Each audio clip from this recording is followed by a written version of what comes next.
Well, thank you very much, Mr. President. It's an enormous pleasure to be back here on this great occasion, partly to give thanks to the Mitsubishi UFJ Trust and Banking Corporation, who Sir Peter Tapsell, who is sitting on the front bench almost opposite me, who was given his first paper speech by my father, I'm pleased to say, organised 25 years ago. 25 years ago when I was here, you'll be appalled to know of all the things that happened, the worst, was when the ceiling of the bar fell in. Now, this had two disadvantages. One, for the people sitting underneath it. It was somewhat uncomfortable for them and not the result of the beer. The second, which upset even more undergraduates who had just paid their subscription, was that the bar was closed for a period, causing considerable inconvenience. And thanks to the enormous generosity of Mitsubishi UFJ, the Union Building is now in really first-class condition, and I'm really honoured to be here to thank them on behalf of everybody and to thank Sir Peter for having managed to do it. And then to talk on my favourite subject, which I can do for many hours, but I'm told I've only got 10 minutes. Fortunately, so much of the argument has been made by my honourable friend, the member for St Peters, who put the case with admirable brevity and wit. The honourable gentleman, the member from Lincoln, unfortunately was not as accurate in what he had to say. Just sort of little points that one picks up. He was unaware that Scotland had more Conservative MPs than Labour MPs as late as the 1950s. So it's not the case that Scotland has always been this socialist haven. That's a very modern innovation and a sorry one for the Scots. He talked about the common fisheries policy. This is the first time I've ever heard anybody tell our bankrupted fishermen who have been put out of business by the European Union that it's good for them because they can go and fish in Spain. No, it's not good for them because they can go and fish in Spain. It's bad for them because we used to have the greatest fish resources in our territorial waters, which have been taken by industrial Spanish fishing. So we have bankrupted our fishermen, not given them this great hope. And then Croatia. Well, I sit on the European Scrutiny Committee, and the European Commission itself put forward documents saying that Croatia had failed to meet its targets for an independent judiciary, failed to meet its targets for getting corruption out of the police force. Oh, but we'd let them in anyway because we believe broadly in enlargement, and the process has gone on so long now it'd be a frightful bore to stop. So it's not something that makes people do what they say, it's something that supports the European Union in getting what it wants and following its policy objectives. But let's just look at this issue of democracy within the European Union and the threat posed by it. My honourable friend from St Peters has already told you about the scandalous Irish experience, where if the people give a wrong result, they have to get to vote again until they give the right result. That happened in Denmark as well, and it happened in Holland, and it happened in France. Though in the case of Holland and France, what did they do? They changed the constitutional treaty into the Lisbon Treaty, and then didn't allow anyone to vote at all. So you just push it through because if the electorate don't like it, well, you try and get another electorate who may like it. But the whole basis, the structures, are not democratic. Let us take the three pillars. The Commission, first of all, entirely appointed, no democratic element in that. The Council of Ministers, that bit that represents the ministers who go out from this country and others to represent us. Decision-making in the Council of Ministers is now almost entirely made by qualified majority voting.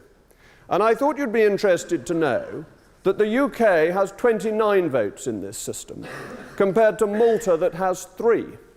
That means per head of Maltese population, they have 15 times more influence in the Council of Ministers, ladies and gentlemen, than you do. So we're back to rotten boroughs, really, not a bad thing, you may say. You may like this. When they were abolished, it was said that no more could young people get into Parliament, and as so many of you may be looking to parliamentary careers, you may think we should introduce one or two for you at the next election, but you'd better go off to Malta, because that's the rotten borough of the European Union. When it comes to the European Parliament, they're not 15 times better represented than us, it's a more modest 10 times better represented than we are. So what sort of a democracy is that? It's not one person, one vote, it's a gerrymandered voting system to support the objectives of the European Union. And then I think the most scandalous is the European Court, because the rule of law is essential to any understanding of democracy. It is the platform, the foundation that democracy is built upon. And the European Court has very serious flaws. First of all, it is a political court, that it is committed to pushing the federalist, integrationist agenda without the support of the people. But it also breaks, and has broken and continues to break, one of the fundamental principles of justice, which is no man must be judge in his own cause. And I shall tell you the specific case, because it is outrageous that this should happen and undermines any residual trust one might have had in that body. During the financial crisis, the governments, the Council, went along to the European Commission and said, we think there's a big financial crisis, so big that the wages of people working for the Commission should not be increased in line with the old formula, as provided for in the treaties, if there is a sufficient crisis. The Commission, whose salaries were about to be cut, said, no, we don't want our salaries cut, thank you very much, and they took the Council to the European Court. The European Court, the judges sat there, thinking if we agree with the Council, we will cut our own salaries. So even at the worst financial crisis in most of our lifetimes, the court ruled it was not sufficient, and they ruled that they should be paid more, undermining that fundamental point of justice. Nemo judex in causa sua, as I'm sure all the lawyers say.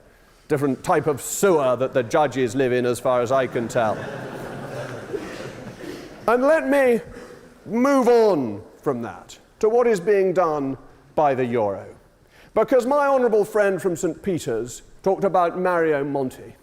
Now I imagine this distinguished audience, the cream of the intellect of not only the nation but the world, would not be the fan club of Mr. Berlusconi.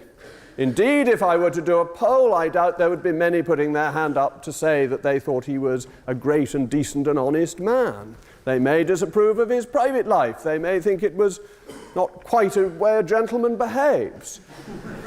But nonetheless, Mr. Berlusconi was democratically elected, and it was not for the European Commission to say he must go, and we're going to put in our man, we're going to put in Mr. Mario Monti. Governments, democratically elected, have been thrown out in Greece as well.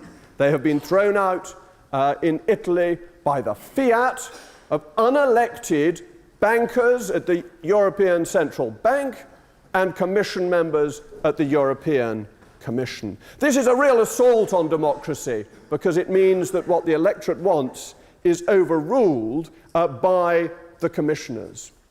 For our own people, one of the main purposes of a Member of Parliament is to provide redress of grievance. It is why members of Parliament make surgery appointments with their constituents. So that if something goes wrong, somebody is unfairly, badly treated, I can go to the minister in Parliament and I can say my constituent has been treated badly.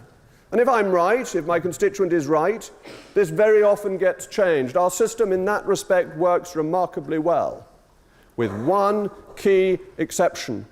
That is if it's an area of European competence. And then there is nothing that can be done. And I will give you a specific example. A constituent of mine who came to me, a farmer, who was being fined because a cow of his had died, and he had not got the registration papers in time. He'd posted them in time, but the cow, careless animal that it was, had died between Christmas and the New Year, when the post office is not working at its best. Whatever its best is nowadays. But nonetheless, because of the failures of the post office's notification was a day late, and therefore he was fined. I wrote to a very good minister, actually a Lib Dem minister, but nonetheless a very good, able man. So I wasn't being particularly party political, I was trying to be nice. And he wrote back saying, it's too bad. So I wrote again, and I said, no, this is really unfair. This man did nothing wrong. And then the reply comes back, it doesn't matter what you or I think, this is decided by Europe, and if I, as the minister, use my discretion such that it is, the United Kingdom will be fined. So redress of grievance when it's European smashes in to a brick wall that is fundamentally anti-democratic. But, Mr. President, it is, I fear, worse than this. Because as we see this lack of democracy, we are also beginning to see extremism on the rise in Europe for the first time since the 1930s. When you see what the euro does to countries, the crushing of their economies, the enforced austerity without that safety valve of devaluation, you see that happening and you see extremist parties rise. In Greece, there is the New Dawn. We have heard that members of the New Dawn have been arrested. Now, that should trouble you on two counts. Either they've been rightly arrested, in which case the electors have returned people accused of murder and other very serious crimes, or else they have been wrongly arrested, and we are back to where we were in January 1642, when 5 members of our own parliament were sent for by the king, that we are facing a fundamental attack on democracy. So either way, that arrest should make you tonight sleep less well in your beds. But it's not just the New Dawn, it's the Five-Star Party in Italy, a cranky party of the most peculiar kind that will not settle down to form a government. It's got elected and says, thank you very much, now we're elected, we're not going to do anything. Well, not really a very good way to run a country. And why has it come about? Because of the pressures of the European Union bearing down on the democratic systems of the Italians. And in France, Miss Le Pen, taking on the mantle of her father, now has about 25% in the opinion polls for those looking to vote in European elections. So what is this great experiment doing? It is helping once again the rise of the extreme right and in some cases the extreme left. That is the threat to democracy that is there, that is coming, that is deeply destructive. But the fundamental problem, the real issue at hand tonight, is that there is less democracy in this country because of the European Union. Because, ladies and gentlemen, however you vote at the next general election, 60% of our laws, and some say higher, is made on the basis of European agreements where the Maltese proportionately outvote us 15-1. Whoever you vote for matters less than whoever somebody in Malta votes for about the laws of our country. And if you're unsatisfied with that, if you want it changed, I can't give you any redress because the United Kingdom Parliament, the most ancient democratic parliament in the world, has been made powerless. That is the threat to democracy. It is here, but it is on the continent as well. It is a frightening spectre. The best way to deal with it is to deal with our relationship with the European Union, to put our own democracy first and foremost, and hope that others follow.